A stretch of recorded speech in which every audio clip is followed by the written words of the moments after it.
சரி, எனக்கு தெரிஞ்சு ஆன் மாஸ்டர்பேஷன்னா என்னன்னு நான் சொல்றேன். அதாவது ஒரு பையன் டீனேஜ் வயசு வருது இல்லையா? இந்த 14ல இருந்து 13, 14, 15 இந்த நாட்கள் இந்த ஏஜ்ல வந்து ஹார்மோன் சேஞ்ச் பண்றது ரொம்பவே அதிகமா இருக்கும். ஸோ நிறைய பேரண்ட்ஸ் என்ன பண்ணுவாங்கன்னா, ஏன் நம்ம பையன் இப்படி பண்றான்?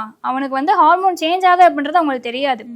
நிறைய பேருக்கு தெரியாதனாலேயே அது ஒரு தவறுதலா யூஸ் பண்ணிக்கிறாங்க. ஸோ இந்த ஏஜ்ல இருந்து தான் அவங்களுக்கு வந்து இந்த பியூபர்ட்டி பீரியட் அப்படின்றது ஆரம்பிச்சு அவங்களுடைய வாழ்நாளே முக்கியமான ஒரு விஷயம் இந்த மாஸ்டர்பேஷன் டைம் தான். ஒரு சில பேர் வந்து இந்த 18, 17 வயசுல இருக்கவங்கலாம் இதுக்கு அடிக்ட் ஆயிடுவாங்க. பான் அடிக்ஷன் வந்து ரொம்ப அதிகமா இருக்கும். ஏன்னா ஹார்மோன் அப்படின்றது அவங்களுக்குள்ள கண்ட்ரோல்டா இருக்கணும். அதை கண்ட்ரோல் மீறி போகும்போது அதை கண்ட்ரோல் பண்ண முடியாம நம்ம பார்க்கணும் தூண்டிட்டே இருக்கும் இல்லையா? அதை கண்ட்ரோல் பண்ணோம் அப்படின்னா நம்ம ஏதாவது ஒரு லைன் போட்டு வச்சுக்கணும். இதை பார்க்காம இருக்க முடியாது. ஆனா நம்ம மாஸ்டர்பேஷன் பண்றதும் இந்த பான் அடிக்ஷன் அப்படின்றதும் வாரத்துல ஒரு நாளோ 2 நாளோ இருந்தா தான் கரெக்டா இருக்கும். அதான் டாக்டர்ஸுமே அதுதான் சொல்றாங்க. வாரத்துல 1 நாளோ இல்ல 2 நாளோ பண்ணும்போது அது வந்து கம்ப்ளீட்லி நார்மல்.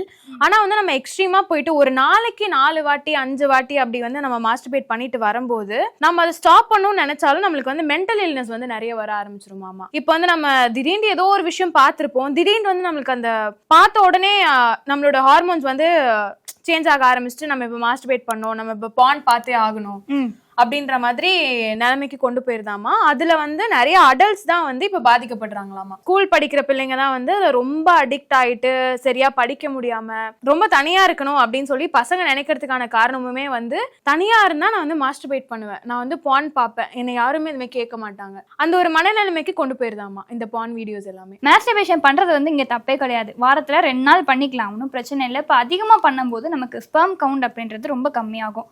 நார்மல் ஹியூமனா இருந்தா ஒரு ஆளுக்கு ஸ்பெர்ம் கவுண்ட் அப்படின்றது 12,000க்கு மேல இருக்கணும். இப்போ அதிகமாக பண்ண நமக்கு வந்து ரொம்ப கம்மியாகும். இந்த எஃபர்ட் வந்து எங்க தெரியும் அப்படின்னா, இப்போ நமக்கு வந்து கல்யாண ஆசை இருக்கும், கல்யாணம் பண்ணி வைக்கிறாங்க, குழந்தைங்க வந்து பெற்றுக்கணும்னு ஆசை இருக்கும். ஸோ அந்த டைம்ல வந்து இவங்களுக்கு அது ரிஃப்ளெக்ட் ஆகும்.